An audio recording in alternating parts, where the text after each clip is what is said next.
What's up, everybody? It is, what do we got? Fountain of Youth Stakes week. We got a celebrity guest in-house, Pete AIELLO, the best voice in all of horse racing, if you ask me. What's up, Pete? Thank you for that very kind introduction. Good to be with you. I wouldn't say it if I didn't mean it either, man. I truly enjoy listening to your calls, even on like a Wednesday afternoon, typical day, but it's always especially fun to hear it on the big days. So what we're going to do tonight is cover the Fountain of Youth Stakes Day, the final five, the last five, the late pick five, if you will.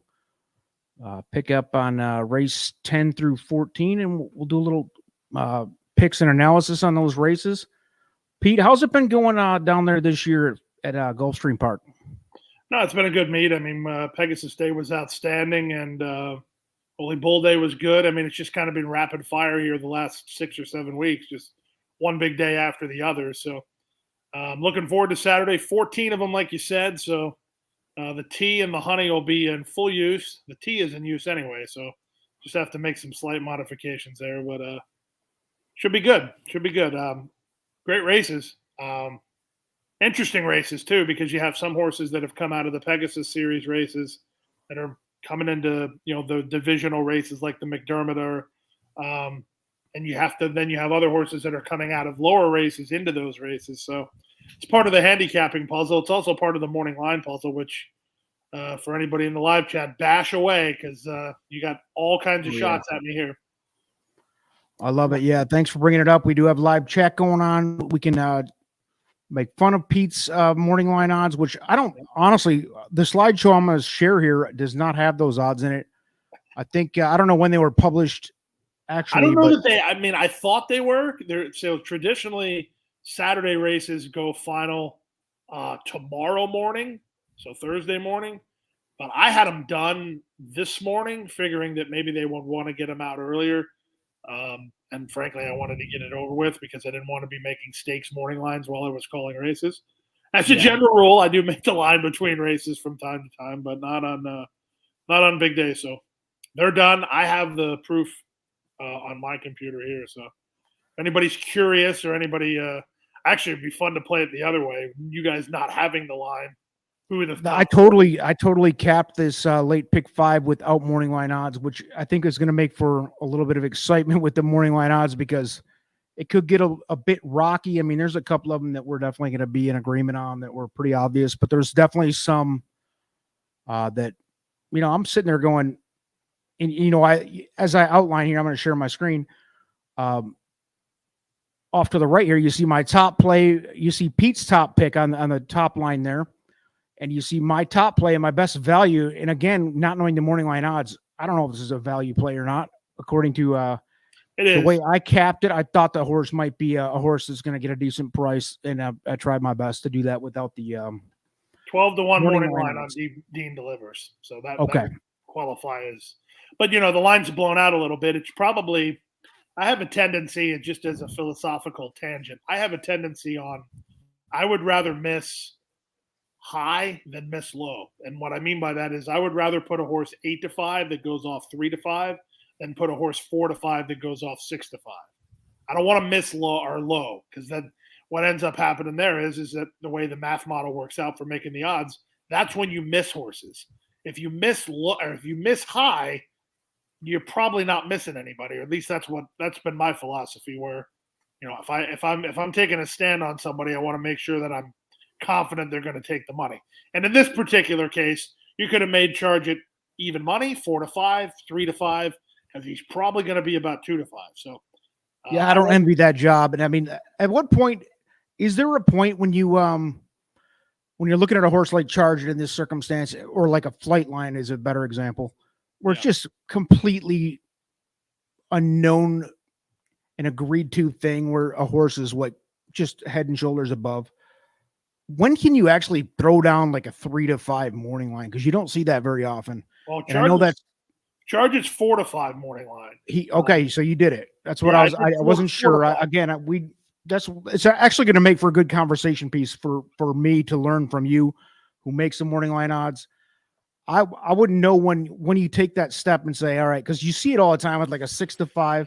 You don't see a sub 1-1 morning line all that often.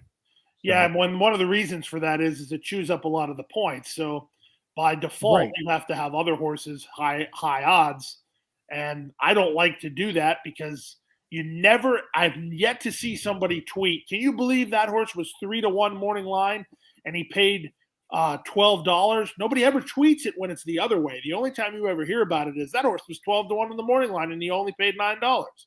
So for me, I'm trying to avoid that. And if I make a horse 3-1 on the morning line and he pays $4, I don't really, as long as he was favored, I don't lose sleep over that. Well, first of all, Pete, I'm sure in your position, you've been doing it long enough. You're not going to win no matter what. You're always going to be the idiot. You're always going to be the punching bag. Me as a handicapper who puts opinions out publicly, same thing. I get it. But it's good to get some insight on the morning line. How your thought process for the morning line odds before we jump into this pick 5 here. Well, the one thing that continues to just aggravate me, if I'm being honest, that happened today again. The amount of money that Irad takes is almost illogical. I was going to bring it up. I mean, the amount. I mean, he won on a horse today that you can make your case all you want, but he won on a horse for Happy Altar today that was 6-1. If anybody else in the colony rode that horse, he'd have paid $24 to $25, and there's nobody's going to convince me otherwise. So, and what did it pay? He was 6-1. 6-1. Now there was a big scratch in there, so there was a lot of points missing, and that's the other thing that I don't know if we got any live chat going. Yeah, I can't see it, but that's we'll get him moving here. Fires me up when somebody will say, that horse was 12-1 on the program. Yeah, but there's 30 points worth of scratches. You have to consider the scratches. If the scratches are like the one today in that race where I had Irad 15-1 morning line and he paid $14, but there was a 4-1 morning line shot scratched. So if you looked at the spread of that race, that was the only horse that I missed was the horse who won. But with that many points missing, and if you had me do it over again, I'm probably making that horse 8-1 because I have all kinds of points to work with. So, and the bigger the field, the less margin for error. I mean, there's I think 4 races on Sunday that are just like, I have 4-1 morning line favorites. And it's like, I don't know.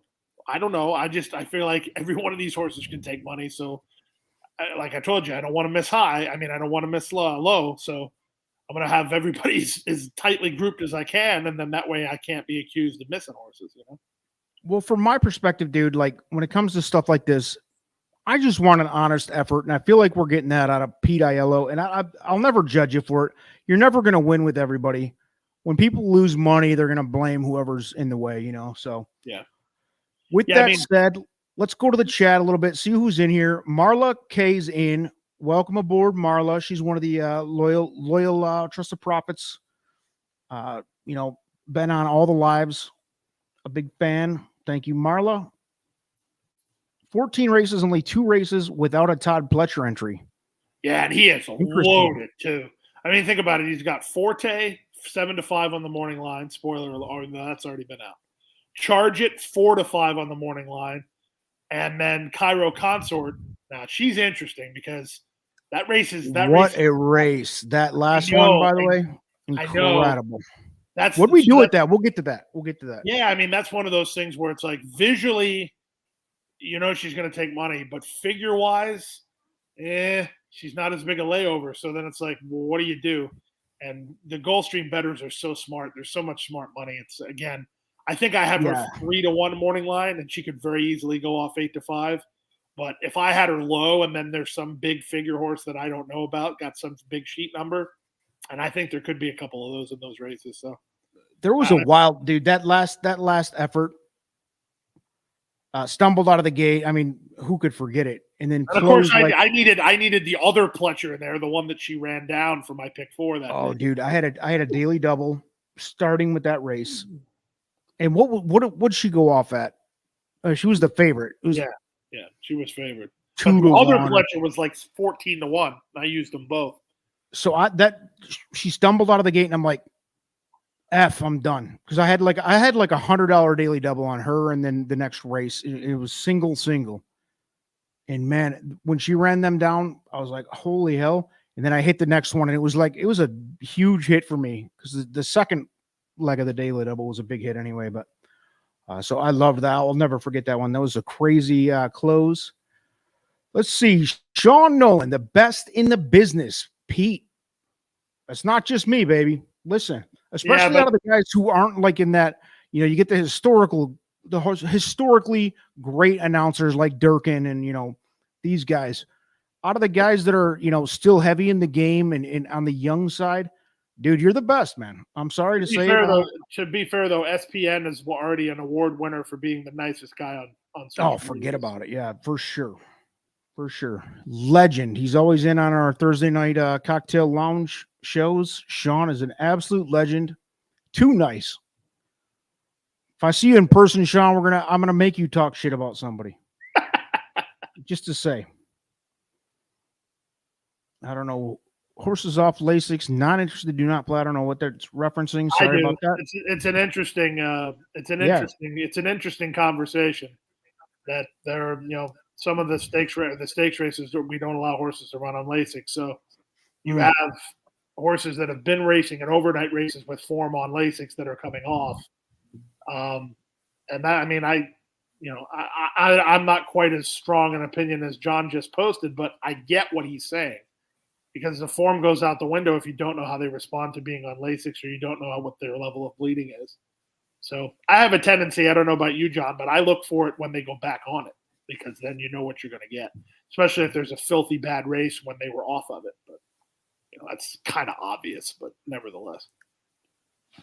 Well, hey, I'd like to take a second. Thanks, everybody, for joining. We got a pretty decent crowd starting on here. It's growing slowly here, and we are going to have Pete AIELLO and myself are going to talk through this late pick 5 here in just 1 second.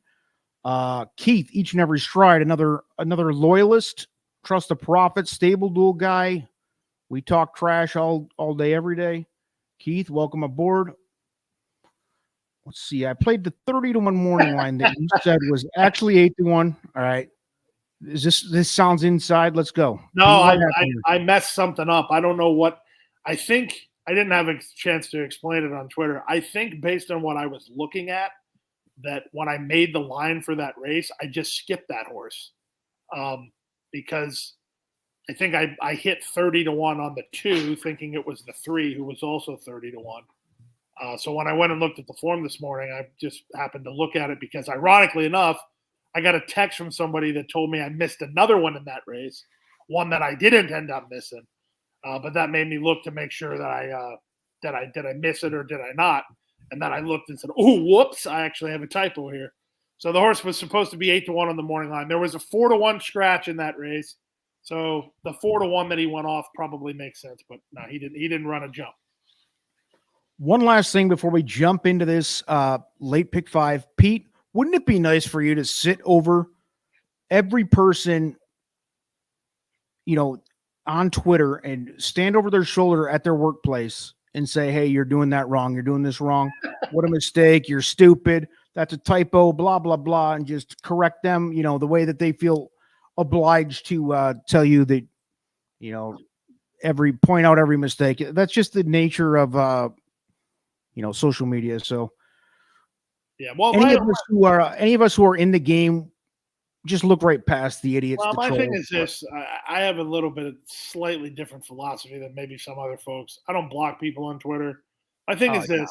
No, if you're going to take a shot, there's plenty of opportunities to actually take a shot. So the only time I ever get triggered is when somebody takes a shot that's completely wrong. Yeah. There's plenty of opportunities, both in my and my odds making. Just take a shot that's legit. That's no problem. Yeah, dude. But don't take cheap shots or make up some sort of, fictitious nonsense. That's when I get triggered. Well, you're going to be pressed to avoid the nonsense, but we'll get through that. Let's go, baby. Let's talk about race. We're going to jump right in. Late pick 5, Gulfstream Park, Saturday. This is Fountain of Youth Day. On your screen, you see race 10, the Windstar Mile. So this is a 9-horse field as of now. Again, I didn't have the morning line odds in front of me. Pete's going to bring those to you, and he's going to judge me all the way along with my picks on the right side. You see Pete's top pick on the top, on the right side of your screen here, if you can see this. All right. Now, I'm just going to start out and say it. I think this is your single. If there is a single in this pick 5 sequence, you got to go right here or possibly one other spot, which we'll get to later. But Pete, we both agreed number 7, Charge It, is the top choice. Go ahead. First of all, is this a single possibility for you? Are you well, listen, I mean, in all reality, and this is where I actually want the chat to chime in here. Go ahead. I mean, there's very little debate that Charge It is at least in the top 3 of dirt horses in the U.S. One could argue top 3 in the dirt horses in the world. So under what circumstances, based on the fact that he didn't take a deep breath the last time he ran, he clearly wasn't cranked up for that race, and he almost broke the track record doing it. So please make a case that he isn't going to win. I want to hear it. And I'm not saying that to be cute. I'm saying it because the last time I was on this show, somebody made a very valid point that ended up being correct. So I want a counterpoint. The only counterpoint that I can think of is that we didn't think he was running in this race. So they called an audible late in the game. You know, when I was talking to Sal Spadali, who's a part owner of Nitrous Channel, I had dinner with him last Tuesday, and he said, oh, no, Charge It's not running. Charge It's not running. And then they took entries on Saturday and Charge It's in. So why? I mean, I don't know. But it really shouldn't matter. Is he kicking the stall down and they couldn't wait till their next spot? I mean, I just don't envision a scenario. He's not trip dependent. He's much faster than these horses. So, I mean, what has to happen for him to get beat? I just can't envision the scenario. So our guy, Matthew DeSantis on the channel, he's one of our content providers here on Trust the Profits. He's first of all, he's got a love infatuation, like borderline scary, like maybe likes the horse too much as a human being with an animal or a mammal with simplification, but also has this secondary love, hard love for Charge It. And I said, Matthew, how are you going to decide on these two? He said, it's simple. You just single Charge It. And at the time, I'm like, okay, but that's a 9-horse field. I'm like, you know, I didn't really deep dive it. I thought he was kidding.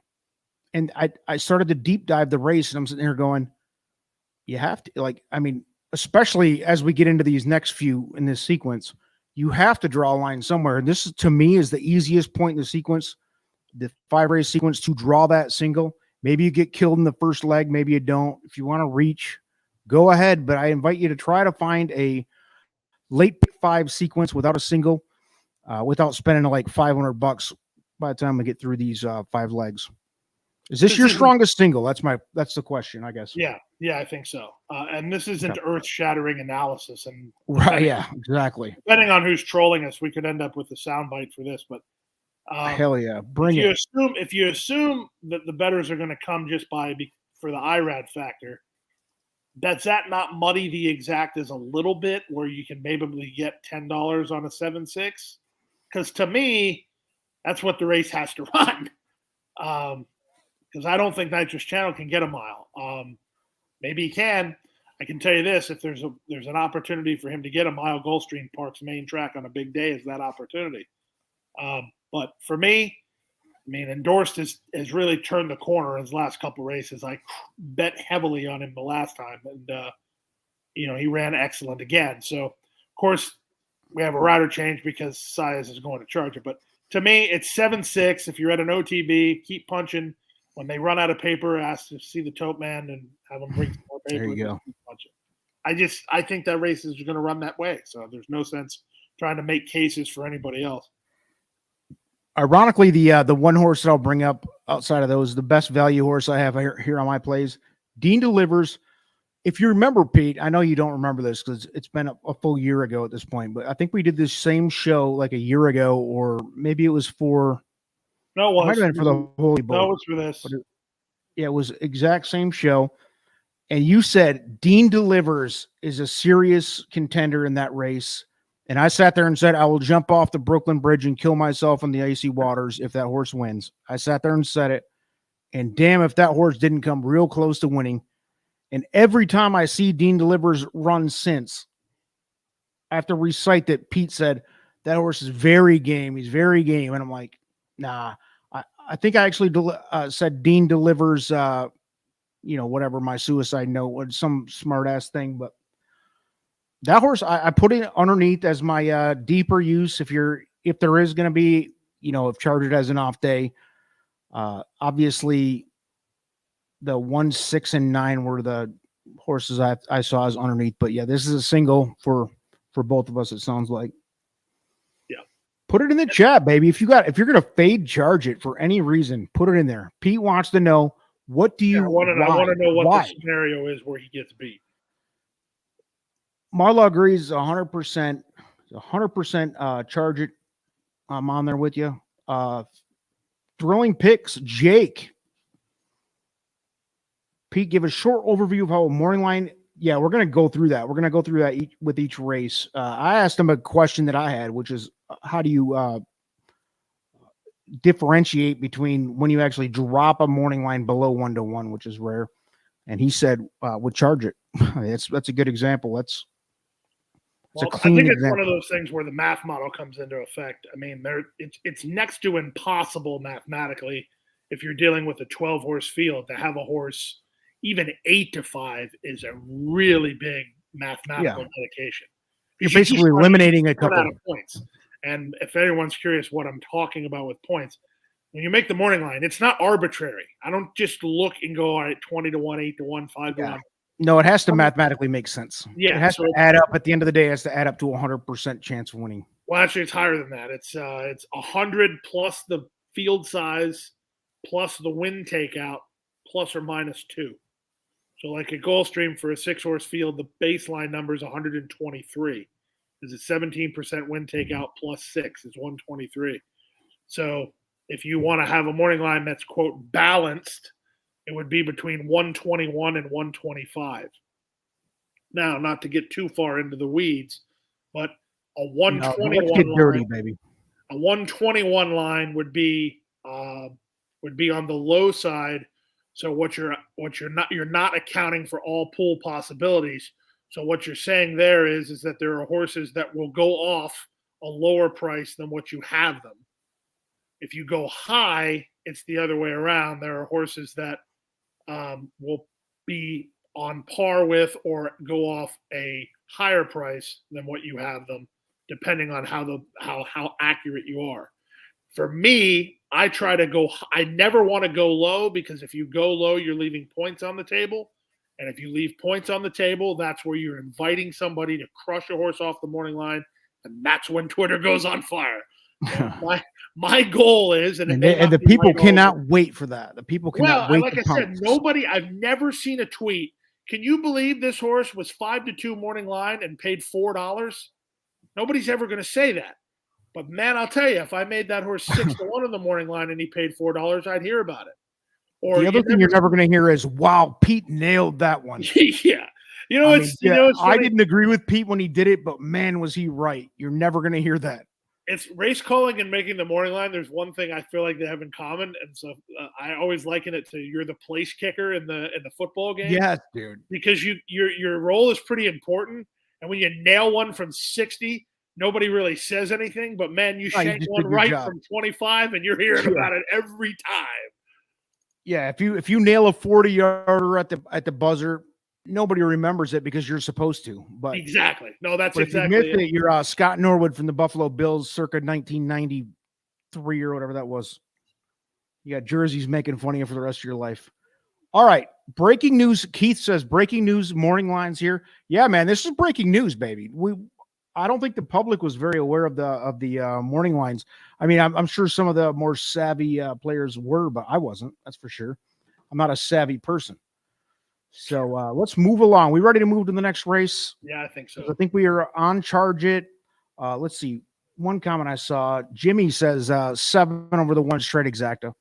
Yeah, I mean, I think betting strategy-wise, you almost have to cold punch that race, because if you go too deep, you're throwing money away. So come up with an opinion. Mine is 7-6. There will be a lot of people who agree with me, but if you like the one, there's nothing wrong with it. And like you already said, I'm a fan of his because he pins his ears. He wants you to hook him. I love horses like that.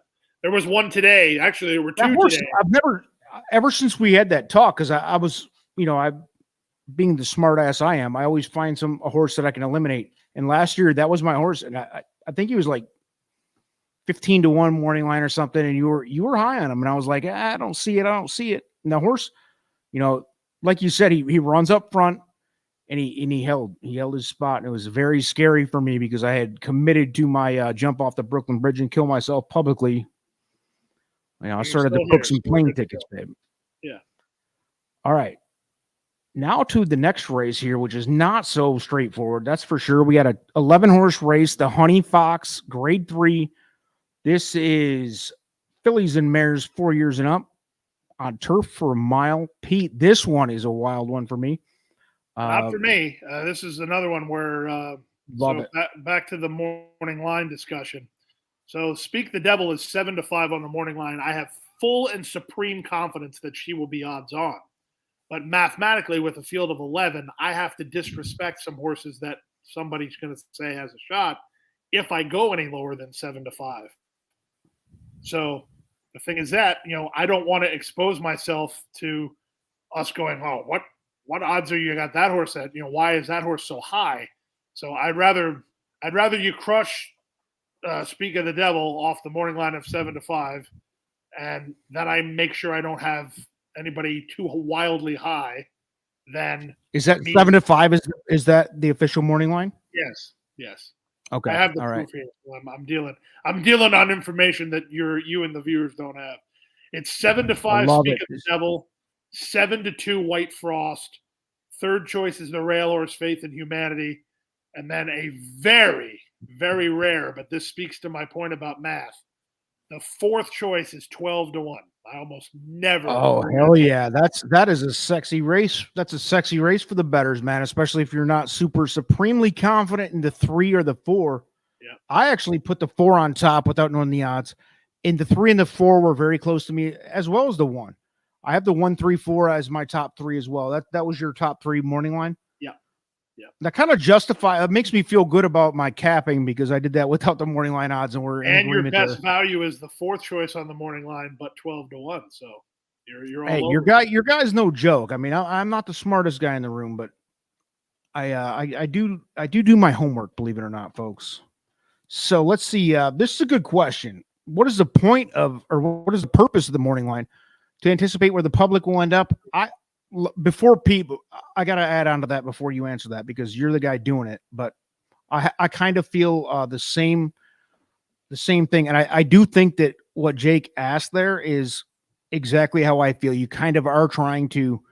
It's kind of like a Vegas, point spread in a game. You're trying to predict the best you can. At least I hope.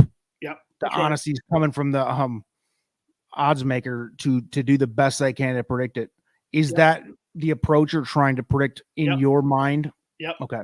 But at the same time, it's interesting because there is subsets to that, right? So, I always bet my overlays because to your point about integrity, I'm not floating horses for people's benefit. If I think the horse is going to be 8-1, I make them 8-1. But if there's a scenario, I was mad. I think it was a couple weeks ago. Miss MM, I remember her name. I got shut out of betting the overlay. I had her like 4 or 5-1, somewhere in that range, maybe even 6. She's on the board at like 18-1, and I'm just looking and going, how on earth is this possible? So if there's ever an overlay off the morning line, chances are yours truly is betting on it because that's about the only time I play on the races I make the morning line. Because speaking candidly, I'm trolling Twitter to make sure that I'm not getting torn to shreds on some of these horses, So if I get it right, that's a gamble enough for me a lot of times. Well, you're fortunate enough to be at a track like Gulfstream where the pools are big enough to where. Yeah, but it's hard. It's hard because they're the smart money. I mean, it's mind blowing. Definitely, it's mind blowing the difference between the winter meet and the summer meet in terms of morning line. There's wild variations sometimes in the summertime odds that I can't just. I mean, we've had some in the wintertime, to be honest. Horse ran back today, Jerry's turn. He was favored last time, and me and Brian Nato, who works on the broadcast team with us at Gulfstream, I'm communicating with him regularly. He's kind of my fail-safe because he can do the morning line every bit as well as I can. So yep, gotta have that. I remember when Jerry's turned around, I go, I'm not understanding this because it makes no sense at all. So, there are some times when that happens, but it's interesting. Like when after Florida Derby Day, there'll be a couple days where it'll take me a second to recalibrate myself for the summertime bettors as opposed to the wintertime bettors, because the wintertime bettors don't miss much. Yeah, you get because it's obviously the more hardcore people that are involved. The summertime, you get the more just people out visiting as a touristy type thing, right? Well, we lose a lot of the. I mean, I shouldn't say it like that, but we lose a lot of the computer money too, and the computer money will always correct, which is that's another facet of it that's interesting. As if it's not often that I can quote outsmart the computer guys. So that's how come if I do have a significant overlay on the morning line, I'm always financially involved because I'm trying not to handicap, but at the same time I am trying to think you have to. What else is going to do? So and again, I'll just bring it up again. I'll bring it up again, man. And I feel like we don't know each other that well, but I feel like you're coming from a genuine spot. That's all I ask of a handicapper or a morning line odds maker. Is if it's, you do your best, man. Like I always talk to people, like I've got a couple of buddies that do a lot of handicapping and they put their picks out public and they feel like shit if they don't do good on a certain day or whatever. And I'm like, dude, as long as your effort was there and you did your homework and was your genuine, effort, I can't be mad at you, dude. Like, I'll tell you a funny story. It was when I first started out in the pari-mutuel business, I was working at the Tucson dog track, and I can tell this story because he's no longer with us. And this isn't necessarily speaking ill of the dead as much as just unearthing a truth. The track handicapper there, he would go on TV, key the one with 3, 5, 7, 8. He was boxing the 2, 4, 6 all day long. Wow. It was like, he'd go in hard with like that type of detail. Oh yeah, he would. I don't think you want to do that ever, man. I mean, Dave, your sheet had the 7 on top. What do you mean you crushed the race and the 8 won it? I love to hear that though. That is fun, especially like dog racing, because it's like, again, and this is just out of respect for you and your situation, Gulfstream Park, you're not going to because there's so many sharps there and there's so many also, just hobby bettors, whatever you want to call them. But, no matter what your take is, there's always going to be somebody out there who's betting their mom's birthday or whatever, their dead dog in Colin's case. Colin Sheehan, welcome to the chat. Betting on a horse that, matches their dead dog's name or whatever. But there's always that. And then you got the sharps. But no matter what you're doing, I mean, I really don't blame. I'll see a morning line once in a while. I'm up like Gulfstream or anywhere else. And it doesn't make sense to me. But, I don't sit there and say, man, Pete's an idiot for this one. I mean, and if you do that, you're an idiot, to be honest. Because, I mean, if you look at every track, and a lot of us do, you're going to see that in every race, and we all have opinions. But let's do this, baby. What are we doing? So let's talk about race. The Honey Fox, again, so White Frost was my top play, which you said was 7-2 morning line? Yeah, second choice. Listen, the storyline's real simple. Speak of the Devil's the horse that the public's going to come for. She wins at even money on Derby Day at Churchill. You really think even money? No, I'm saying she won. I think she'll be about even money, yes. Because she's even money on Derby Day at Churchill. She's even money on Belmont Day at Belmont. She doesn't fire at all at Belmont after blowing the doors off on that Churchill, and she's been laid up since. But, I mean, look at the company lines. She runs against Regal Glory, who won the Pegasus Filly and Mare Turf. I saw that too. Wakanaka came back to win again, and then In Italian's another one of Chad's horses, and she came back and won again. So you factor Chad plus Irad plus that type of hype, and other than White Frost, there's no hype in there like that. I mean, White Frost is a really nice racehorse. She won a grade 3 on our turf course. So if you're swinging against Speak of the Devil, White Frost is the next logical horse for sure. Thank you. And that's, again, coming off, baby. No morning line odds for me. I'm throwing it up. Actually, I was glad. At first, I was like, man, this kind of sucks. I wish I had morning line odds, but I'm glad I didn't. Because like you said about, was your dad you talked about who did better when they didn't know? My grandfather. He was lethal in the morning line. And he would play chalk every race if he had a program. That's how. Yeah, that's terrible, man. and that's the case. A lot of people, I do that. I'm still guilty of it. If I'm like doing a pick 5 sequence, let's say I fall in love with this horse and I find out it's 8-1 morning line. And then as it gets closer to post time, the public agrees that it's 8-1. I'm like, man, I'm an idiot. And that next thing you know, I'm adding the chalk in. You know, we're all guilty of it. This here is the alarm here. If you're new to the program, if you're new to our lives, that's the dead pet alarm. That's the dead pet alarm. Colin invented it.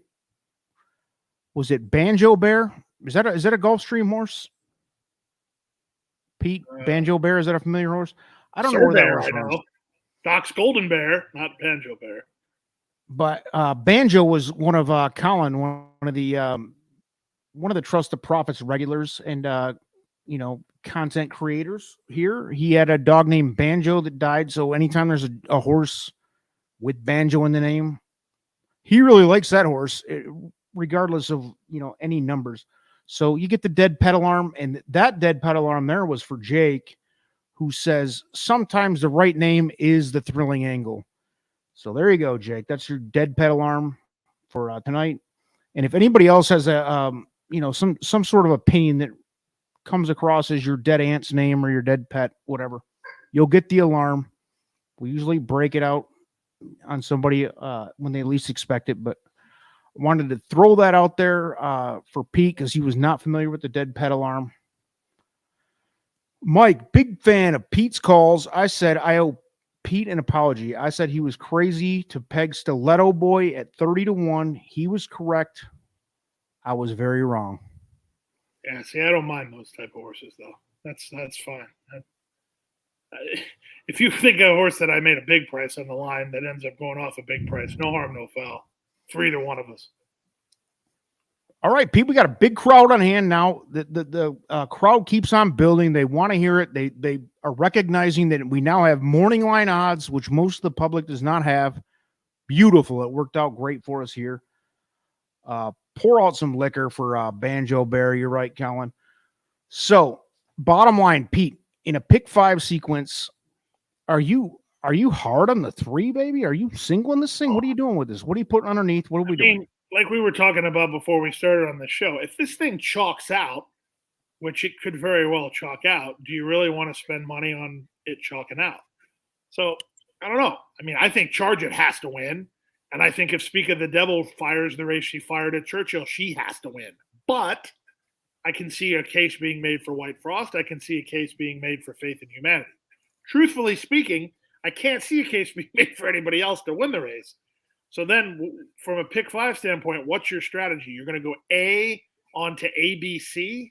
I mean, I'm not well, yeah, you kind of see. I'm not inside the pylons, but even I know that's probably not a good way to go. My must use is your A category, as you referenced. I think I couldn't go more shallow than 3 deep here, to be honest, because I get your Irad. The horse is going to be 1-1. Well, I think they were so close in numbers. 11 horse field on turf, baby, and there's so much that can go wrong. The strategy is if you're singling Charge It, you have to pitch Speak of the Devil and let her beat you. That's the thing, and then you can tier a ticket trying to beat Charge It and then single Speak of the Devil. Because if it goes, so let me ask you this: Charge It onto Speak of the Devil, your pick 5 is started 2-5, 4-5. Yeah, and I'm sure there's not many people in the audience that really want that. No, if you're looking at that, you're looking at, oh, I survived it, but this sucks, right? Yeah. So, but with that said, what if you single? Because I'm asking you from like reality standpoint. So if I single Charge It in the first leg, is there something wrong with me gambling on 1, 3, 4 in the second leg, which is what I have listed here? Down here is my must use is the 1, 3, 4.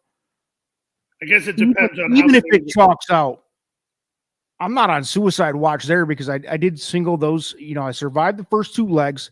I got a single, and then I got my because I do feel like Charge It's a better single than anything here, just based on the 11 horse turf field. I can't trust an 11 horse turf field single ever. Like I said, if it was my money and I was doing it myself, I either go single, and then try to beat favorites the next 3 races, or I chuck Speak of the Devil and let her beat me because if it starts 2-5, 3-5, I don't want it anyway.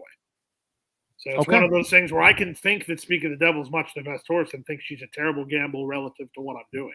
I mean, those are so you'll never take a pick 5 sequence like this and say charge it, and then like these 3 that I have listed here, 1, 3, 4, which are I wouldn't use all 3 of them, no, because I feel like you're giving up some of the value if the 3 wins. I'd use 1, 4.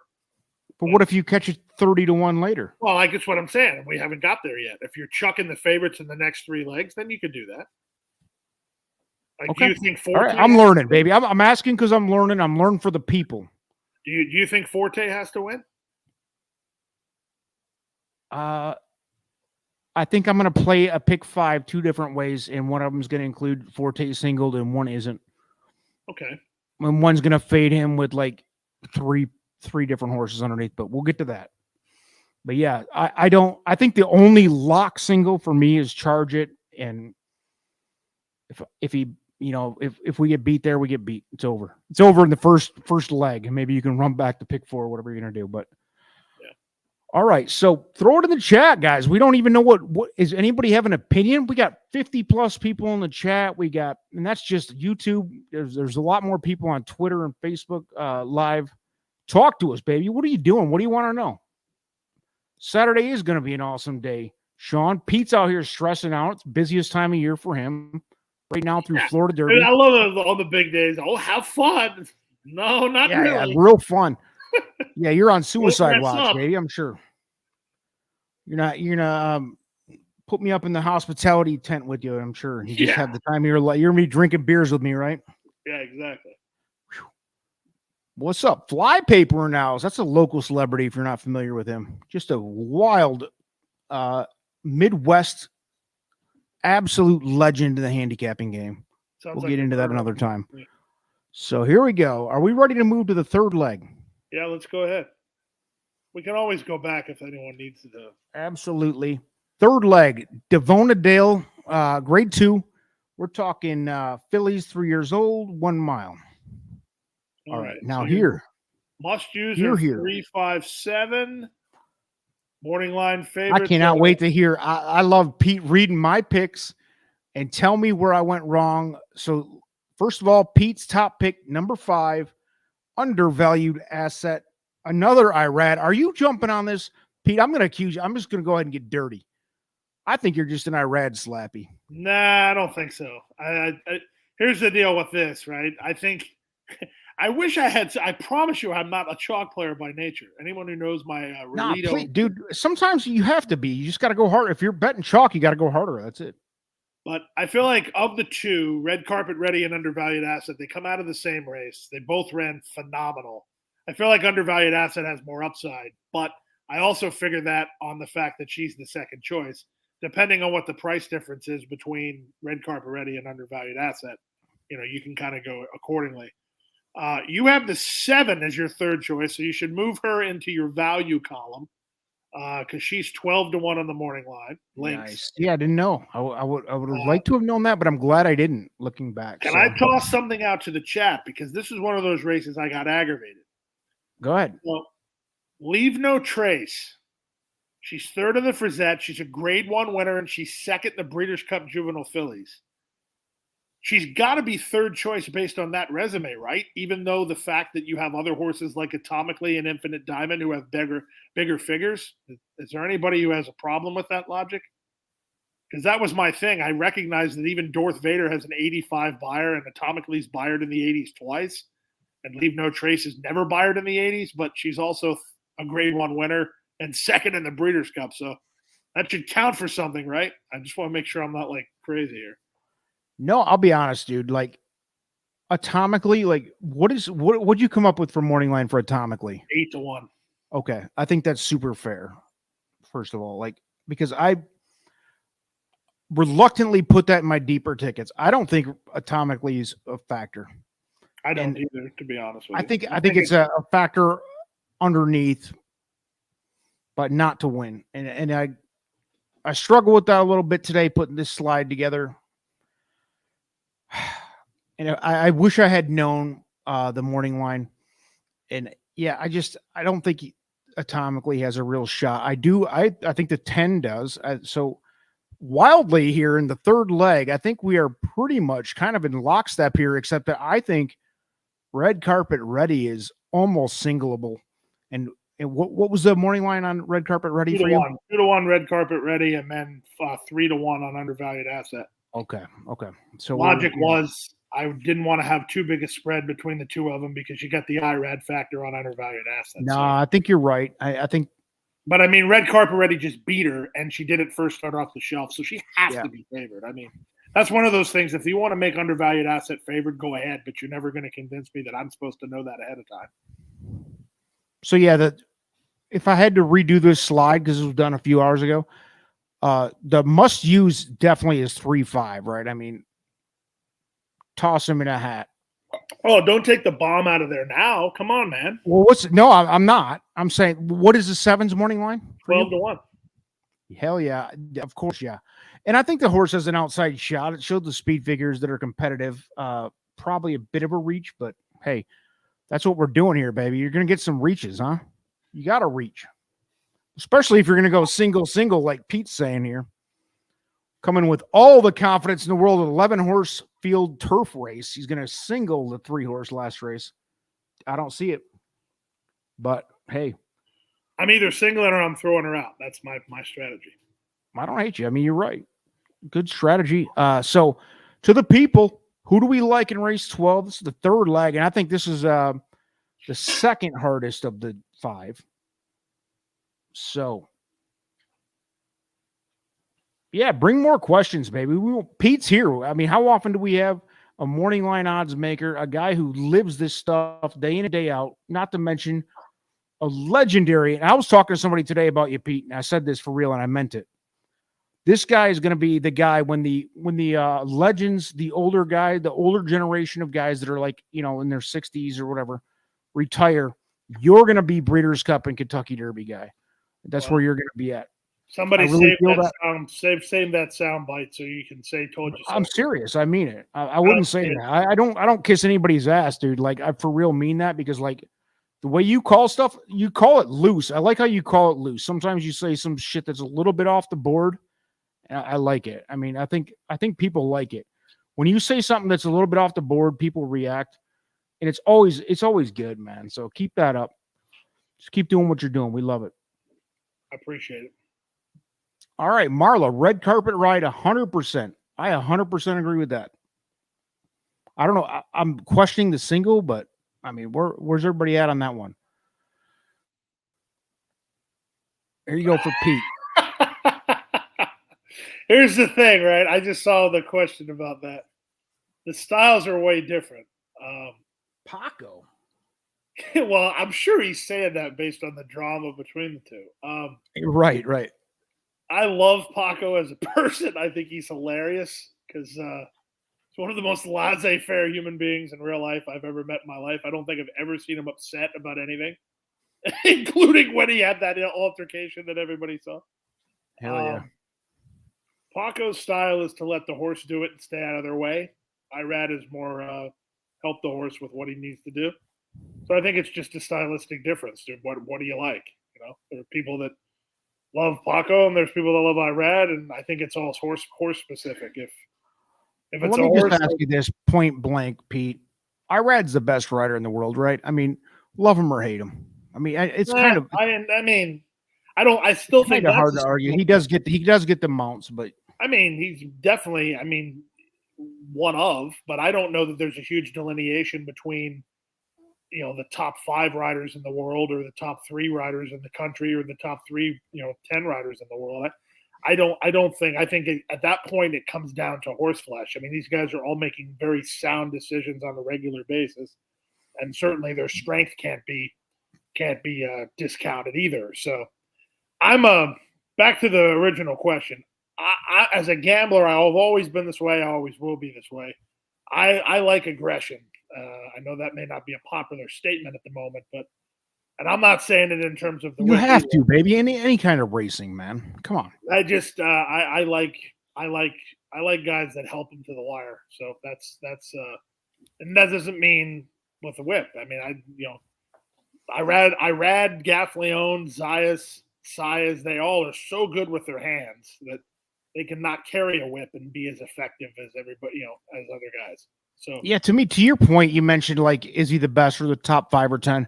There is a marked difference between those 10 though, or maybe it's 8 or 12 or whatever, but them. And then when you see a more common, I'll put it to you this way. I'll go on air because this is the truth, and I don't BS.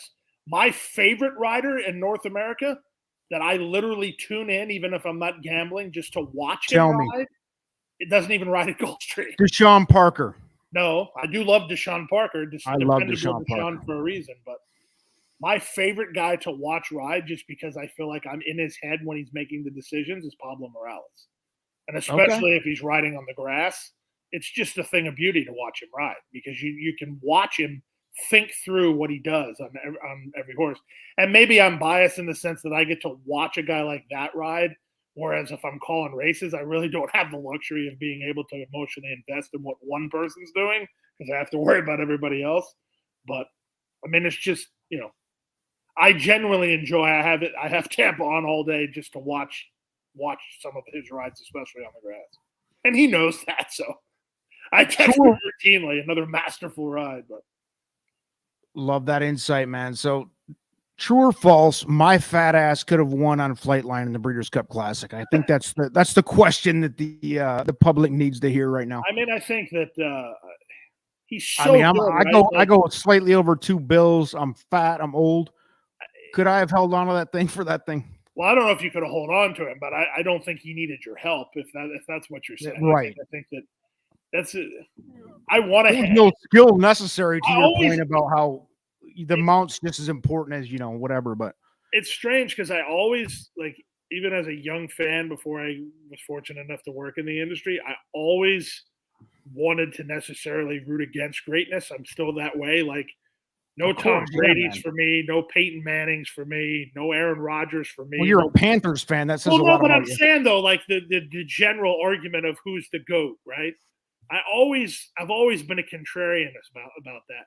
But a horse like Flightline and a horse, you just like, you can't. You're going to sound stupid if you try to poke holes in this horse. Right. He's unbelievable. And I don't, when I watched this Pacific Classic, I would say this is the most unbelievable thing I've ever seen in my life.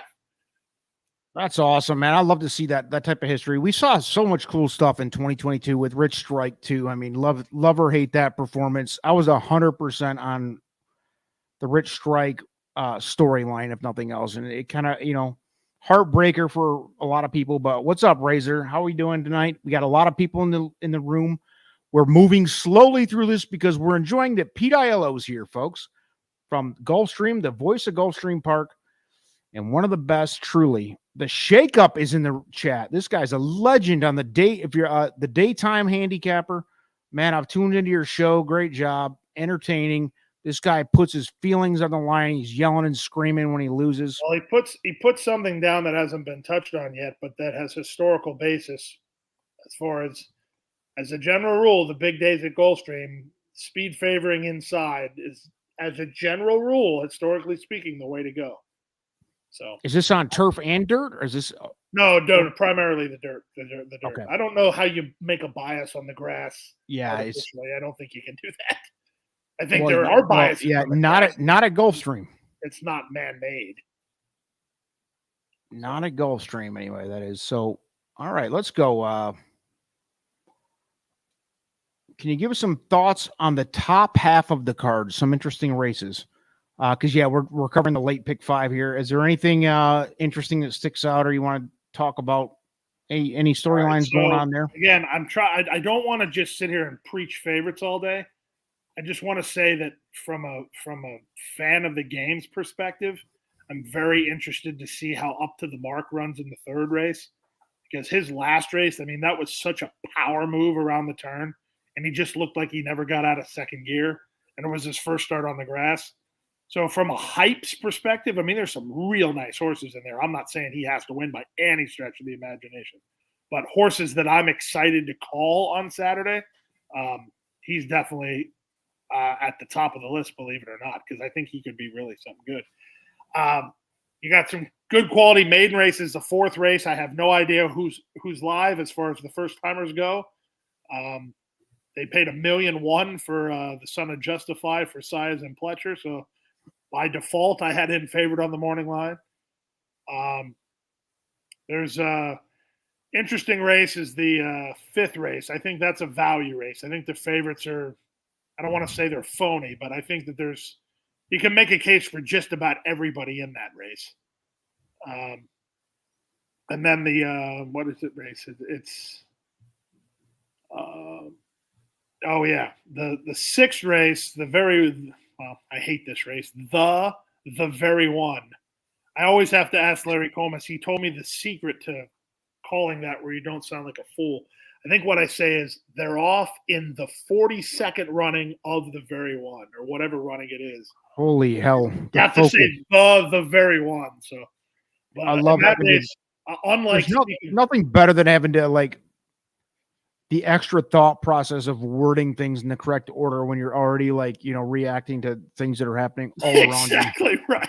Incredible. As a musician, I know exactly what it's very similar. I feel like when you're a drummer, like maybe your drummer had a couple too many beers and does a cymbal crash when you didn't expect it, and all of a sudden you're having to adjust your mind. It's the same type of thing.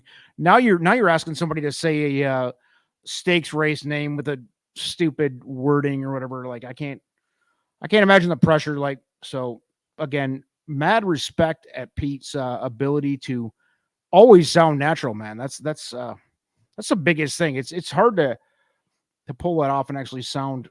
So sound like you're not trying. Sound like you're not trying, I guess is what I'm trying to say. Right. So if we're tapping into the chat, I have a question for the chat. Throw it out. The seventh race, 2 other than allowance race, start of the second pick 4 of the day. My question is twofold.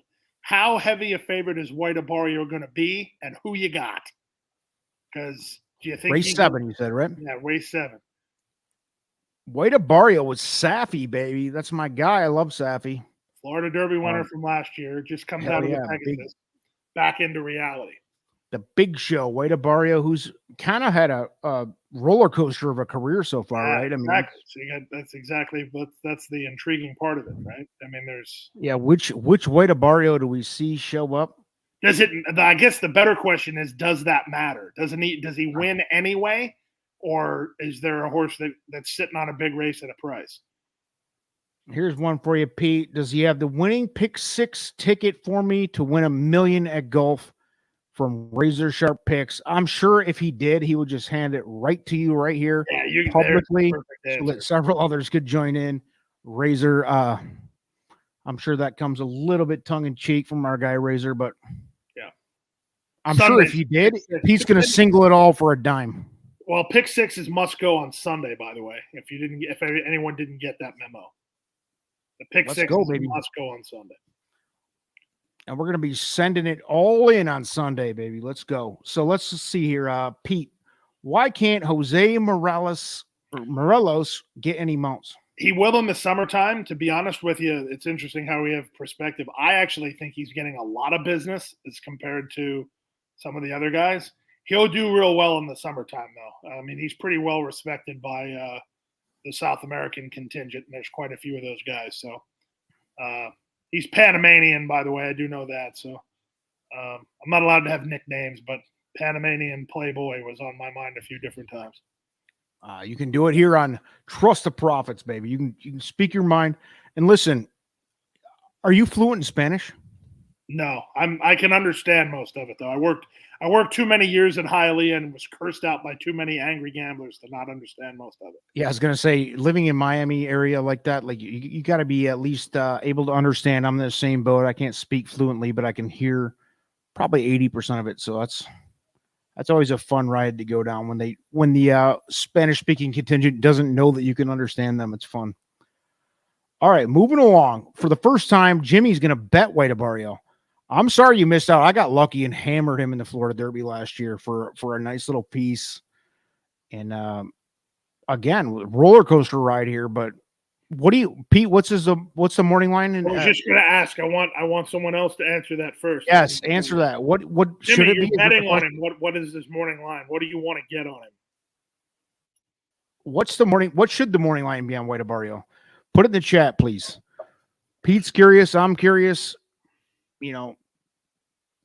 I didn't do a deep dive on that race because we're doing the late pick 5 here, but I am curious as well. All right. Let's move. We got 2 races left to cover. We're an hour in. Pete's been generous enough with his time. Let's go. Race 13, the May. McDermott. Thank you. McDermott. I said May. Too many blue moons tonight. It's a grade 2. We're going, let's see. Race the whole day. A mile and 3/8 on turf? Yeah. Is that correct? Okay. Yeah. We're doing it. And thanks again, everybody. We got a big crowd on hand. Love it. Chat participation could be better. I mean, Pete's here. You guys don't want to ask him any questions? It's fine. You don't like I'm surprised I haven't been trolled yet, to be completely honest. I would like to invite any trolls in, if you would. Tell us what you hate about Pete. What he does wrong. Let's get some of that going. Yeah. Let's get some dirt. Why is Pete a bad announcer? Why is Pete a bad handicapper? It's fun. Why am I a bad handicapper? Why am I a bad person? Bonus points if anybody can tell me where I'll be betting on Saturday. Although I guess if you know me, you'll know that, so I shouldn't even say that. Are we doing highlight dogs? What are we doing? No, not quite that bad. I mean, you got to be pretty far from the fountain of youth in terms of quality, I can promise. Well, listen, I respect anybody who bets on highlight or I have bet on highlight. I quite enjoy watching it. Of course you have. I mean, I wouldn't even have you on the show if you didn't. Documentary by Billy Corbin, if you haven't never seen it. Dude, I know a little bit too much about that to even admit here publicly. It's embarrassing. Have you seen Magic City Hustle? Yes, I did. And it was my boy Brent, who, if you're listening or watching, chime in. He put me onto that. And that is and you know what's crazy is this is for those not familiar with highlight, I mean, this is a thing. It's a Florida thing. I mean, what do you compare it to as far as mainstream sports go? I mean, it's pretty out there. You can bet, and it's 100% controlled by the players on the court. I mean, it's kind of like a hockey. What is it? Racquetball on steroids. Yeah. Like kind of mashup of like 3 or 4 different sports. Completely human controlled, which obviously opens up the gate for what a lot of people think is crooked betting lines and all that, which is just more fun. You go there, you have a few beers, and you bet a few bucks. You're not trying to make a living, I hope. But anyway. I made a good score on highlight during the pandemic, I'm happy to admit. There you go. Highlight beer's a good IPA by Cigar City Brewing Company, by the way. Oh, yeah. Let's go. Race 13. I have Horse 2, Masterpiece, also Pete's top pick. We matched up on a couple of these. And just a quick shout out, baby. Look at the crowd coming in. The crowd's here for Pete. Thanks everybody for joining. Here's one. This is let's blast. Frank Miramati better than Pete. Fine with me. I grew up listening to him, and he's a good friend. He's a no monster. Hate on that. He's a monster. That's what I said. I mean, I'm sure you were listening. I know you're kidding, Jake. I don't think he is, but that's okay. He said it, baby. He's kidding. Oh, but all right. In all reality, dude, like out of the generation of guys who are, that you're middle age, you're the same age. You're roughly the same age as me, in the same, I don't know, 5 or 10 year span at least. You're the guy, baby. You wear that on your sleeve. You're the next thing. You're the next. I hope to hear you in the Breeders' Cup and Triple Crown stuff because I know you're on that level. So that's fun. That's why it's an honor to have you on, man. So with that said, we actually agreed on this race. Masterpiece, T. Gaffalione. You never count on a turf race for me at Gulfstream. What else do you see here? Because I have must use. I have 5 deep there. I think this is the race where you got to go deepest. Am I wrong? No, I don't think you're wrong at all. This is a really, really good betting race. The morning line, for those who are curious, Astronaut is 5-2, half a point higher or lower rather than Highest Honors, who's 3-1. Our pick Masterpiece is the third choice at 5-1, and Value Engineering is the fourth choice at 6-1. But there's a couple of 30-1 shots in there just because I chewed up a lot of points with the 2 favorites, but this is one of those races like we talked about earlier on the card. You got horses that are coming out of good performances against lesser, and then you have horses like Masterpiece who are coming out of bad performances against much better. Yeah, we've seen them do. And this is an interesting division too, right? Because you have, like, this wasn't. I grant you this: the Pegasus Turf this year was not the strongest edition of the Pegasus Turf. But when you look at like the McKnight, which was run on the same day, which a lot of these horses are coming out of, I definitely think that the Pegasus Turf was a distinctly better race than the McKnight was. So it's just, and I mean, you could make a very viable case that I'm wrong about that. So it'll be interesting to see. I figured Astronaut's got to be favored off of those two gaudy buyers last time. Yeah. I don't think he has to win by any stretch of the imagination, but I think he's got to be at least a lukewarm choice here. Yeah, I agreed. I mean, I liked him. He's obviously in my must use also, and it's actually pretty.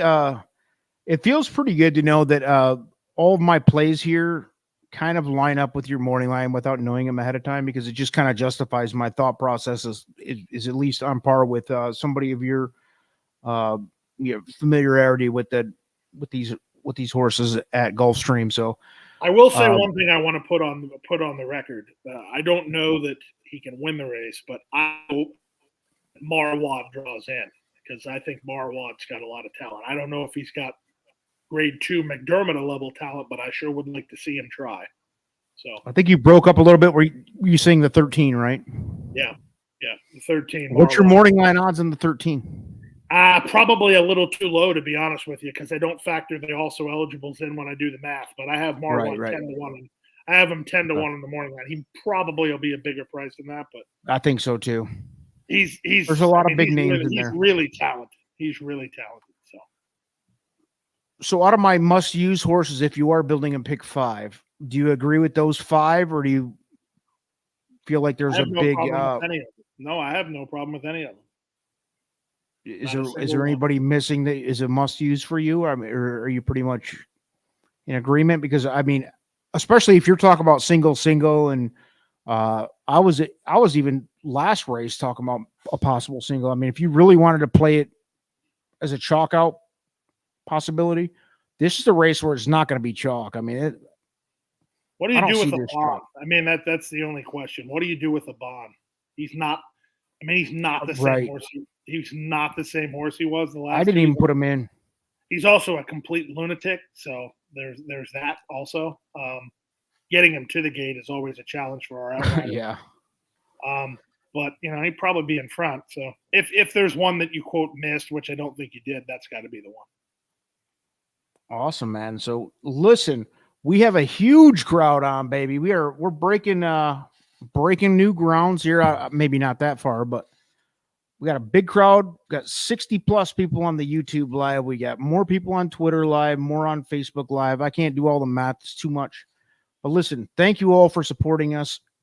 Pete, thank you for coming on, man. It's been an honor to have you on. As we said, this is leg 4 of 5. We're going to touch on the last one, which is the big one, the Fountain of Youth stakes itself here. We're still taking questions from the chat, right? I can't. Yeah, hell yeah. Come on. The chat, there's no participation. We got 60 plus people. They're probably just trying to wait for me to make some sort of stupid statement so they can troll me. Say something to piss me or Pete off at least. How's that for you? The Red Sox suck. The Yankees suck. That doesn't make any sense. F the Eagles. Patriots suck. Tom Brady sucks. Somebody react. I don't know. Pete, I'm trying for you, babe. It's all right. As long as everyone's enjoying it, that's the most important. Yeah, man. It seems like it. We've had a steady mob of folks on here. Jake, play a separate ticket with a bond. That's the move. Man, I'm going to be honest. I'm not including him. Will he burn me and I'll jump off a bridge into icy waters Saturday? Maybe. But I mean, don't we have to draw the line? Jake, you're the guy. I see him on Twitter more than anybody saying you got to commit. He's all about slim tickets, man. And in this one, I went 5, and even in my deeper tickets, I went 7 deep. If you want to go with the deeper tickets, little notation here, I still didn't get to a bond. Fair enough. How far are you gonna all jam a 13 horse race? I don't see it. I mean, that's just me. But hey, man, if that horse hits, what's his odds going to be? Who? 30 to 1. I don't know. Who? Aban. No way. Pletcher and Rosario, what, the horse with reputation like at that? Post time. At post time, what do you see him going off at? No way. His morning line is 8 to 1. He's the 5th choice. 15 to 1 minimum. All right. I'll bet you Blue Moon. All right. You're on. 8 to 1 and lower, I win. And that's probably like $20 at Gulfstream and lower, Park, I win. So. 15 to 1 and higher, you win. Anywhere in between's a push. Deal. Mark it. Mark that. Producer, mark that. All right. So are we ready to move on to the big one? The Fountain Youth Stakes. Let's do it. Lots of potential storylines here. Yeah, man. This is a wild one here. So for those not familiar, Forte, the 4-horse, and I'm sure 99% of you are aware, the Breeders' Cup Juvenile Champion. He's been number 1 on the Trust of Profits top 10 list since, what do you call it? Inception, I guess, of the list this year. And here's why, man. And I'm a firm believer in this, and I always will be. The juvenile champion from the Breeders' Cup is number 1 Kentucky Derby contender until proven guilty. And that's why I've stuck with him, and he's been on our top 10. He's been number 1 all along. Now, do I actually think he's the best horse out there in the Kentucky Derby Trail? At this point, probably not. But Pete's got him at 7 to 5, and you do see the morning line here. This is the one race where it was listed.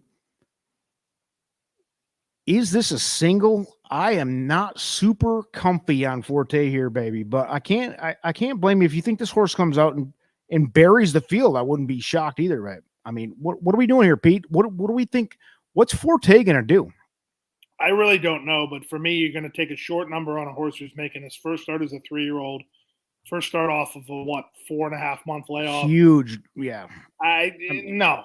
I mean, can he win? Yes. Would I be surprised if he won? No. Would I be surprised if he won easy? No. But we are. Are you leaving him off a pick 5 ticket? That's the big question. Absolutely, yes. I don't want it if it comes that way. I don't want it. I'm not interested in the $40 okay. Pick 5. Now it's interesting. If he wins, I don't want it because I'm already singling at least one other horse that's going to be odds on. I don't want it. Okay. All right. So your top play, number 1, General Jim. Very impressive last out. Fascinating. I saw that, baby. I hope the rest of you to me that it was very fascinating to me that he decided to turn him back and run in the swale instead of running in the Holy Bull. That was very interesting to me. Shug is a guy who doesn't need any introduction, and he knows a lot better than I do about how to train a horse. But that to me seemed like he did that for a reason. And General Jim responded and beat a pretty nice sprinter in Super Chow. So and Shug,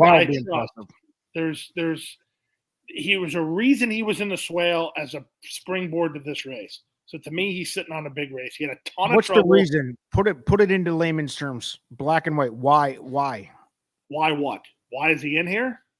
No, why did you just said he moved to the swale? Why? I don't understand that. That's what I'm saying. I don't truly understand, but there had to be a reason. So that was my question too. Yeah. He had a ton of trouble in the Mucho Macho Man. He had a ton of trouble. He got a brutal trip. So I don't know what the logic was to turn him back other than to maybe get him sharper, or at the same time, maybe Shug wanted to see where he was at without putting him a race over the top. I can promise you this, though. He's not a race over the top off of that win. So being that he's not a race over, in my opinion, if I'm gambling, he's not a race over the top. Blazing Sevens and Forte both haven't been out. So if you're looking for a horse who's got upside, that has figures that are fast enough to be contenders here, that isn't off the shelf, then he's the move. So that's where I went. All right. So I'm in agreement. There is no single. In fact, my problem is to find the, quote unquote, who to include. I put must use Rocket Cannon Forte here, but I don't think when building a pick 5 ticket that I'm going to actually be able to decide this. Is going to be spur of the moment, to be honest, because this race is really a lot tougher than it looks on the surface, because unless you believe in Forte, in the history of the Breeders' Cup Juvenile, where he was incredible, and nobody loves that horse more than I do. I made a shit ton of money on him to beat Cave Rock in that exacta. I'll love that horse. I hope he wins, but I do not see this as a single in your 7-5 morning line. Although I don't think you're far off of what the reality is here, I don't see value in it. You think he's going to be even money? Yeah. Or less? I think he'll be odds on. And as a general rule, philosophically, if I make a horse, depending on field size, if the horse is 8-5 or lower, it's my way of saying they very well could be odds on. Yeah. That's inside the mind of me as an odds maker. 7-5 in a 10-horse field means he's going to be odds on. And I agree with you, and here's why. Because the second choice here, Blazing Sevens, also hasn't run since the juvenile, and he's maybe the second most talented horse, and maybe the second biggest unknown here too. General Jim is a known commodity. He came out and hammered last time out, looked great. Rocket Can came out hammered last time out, won against a big field. To Sean's point, his race was much better than people are giving him credit for.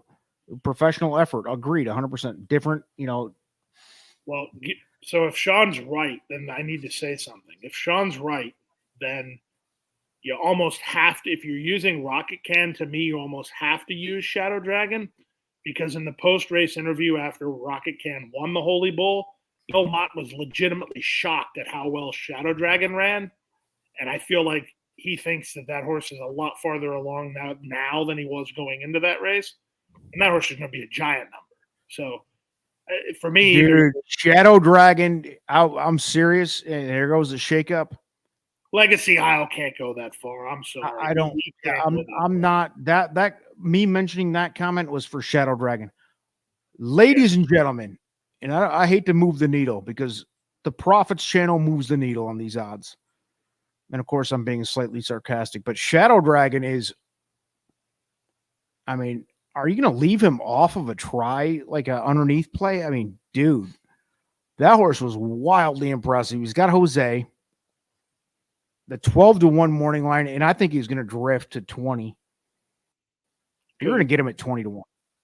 I think he's going to drift to 20, because Forte, Blazing Sevens, or Rocket Can are going to take a shit ton of money. General Jim will be, I think your 6-1's pretty close there, in my opinion. Shadow Dragon's going to drift.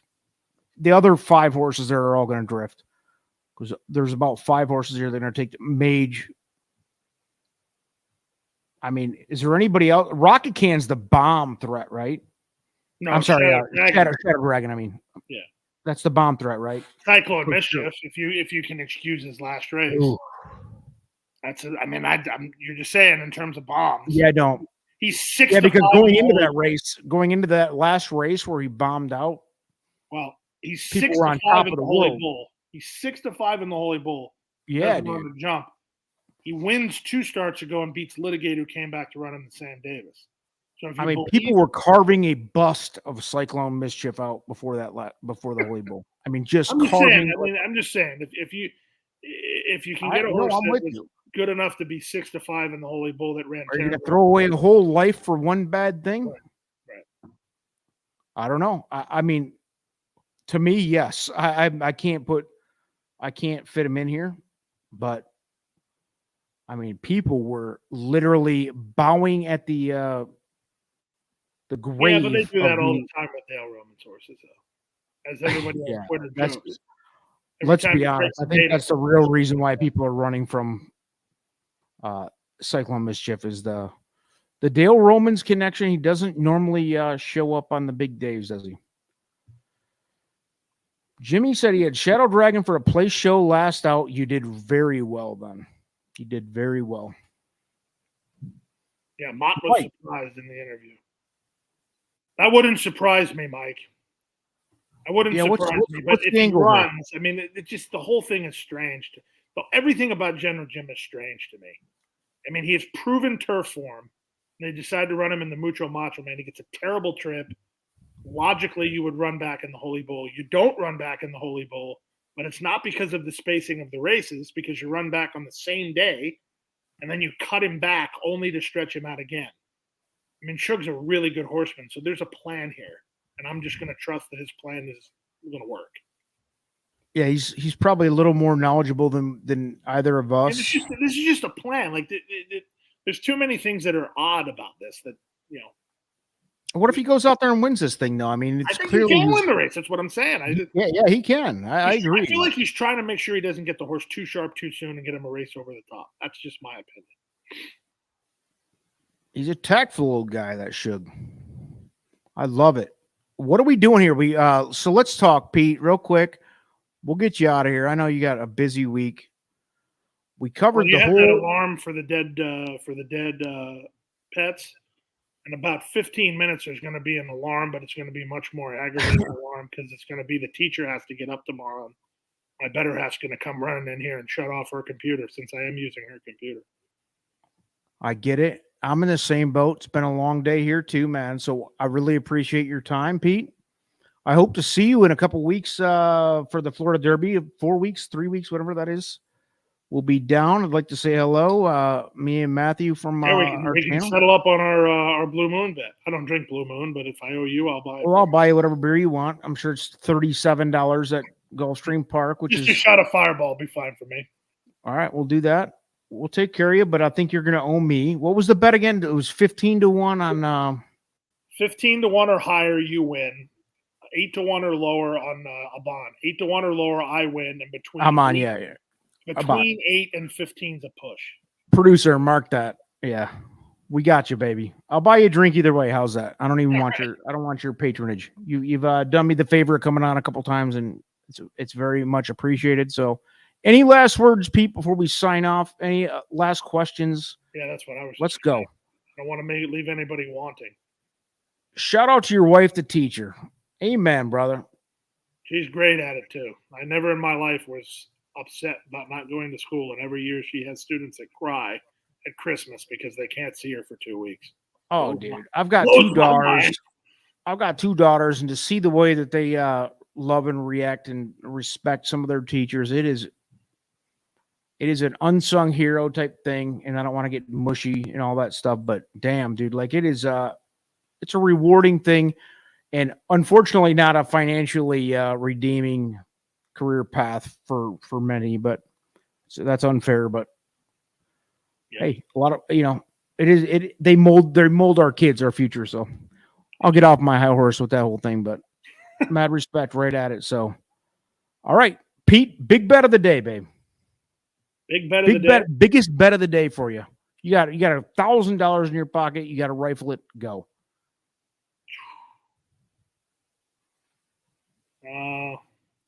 Speak of the devil, I guess. Whoa, man, he's hard on the speak of the devil. Yeah. That was in our pick 5 sequence, ladies and gentlemen. If you want a single from Pete, that is the second leg, the 3 horse, and that horse is going to be I think we discussed around even money, right? Yeah. But I mean, if that's your easiest bet, if that's your easiest make. Well, I mean, I'm not going on anybody's show and telling everybody to bet charge it. Watch charge it, enjoy charge it, but don't, In Mark Pete's words, Pete said, ladies and gentlemen, if you want to go bet $1,000, he will reimburse you for those losses. I don't know about all that. I think we got to go back. What is that? That's a running joke, go to man. The instant replay. That is a running joke. We'd never do that to you, Pete. We appreciate you coming on. So there's a last question. This is it. We're cutting it off. Yes, Bob, you have it exactly right. Not enough square footage. Oh, that's unfortunate, man. Not even close to enough square footage. The old building did, for anyone was that the Breeders' Cup in 99. For those scoring at home. Breeders' Cup 99, Cat Thief, Pat Day Up. Cat Thief, baby. Hell yeah. I shouldn't test my memory on that, but I think did Artax win the sprint that year? I think so. Yeah, it's too much. Too many brain cells ago there, Pete. But I remember who I bet in the distaff that year. I think I was 13. I bet Banshee Breeze. She ran terrible. Oh no! Wait a minute. Who won it? I think I bet Keeper Hill. Banshee Breeze won it. Either way, it was one of those. Whichever one ran bad's the one I bet, and then whoever won was the other one. Banshee Breeze or Keeper Hill. Useless. All right, brother. Well, Pete, listen, again, thank you so much for coming on. We'll do it again, hopefully soon.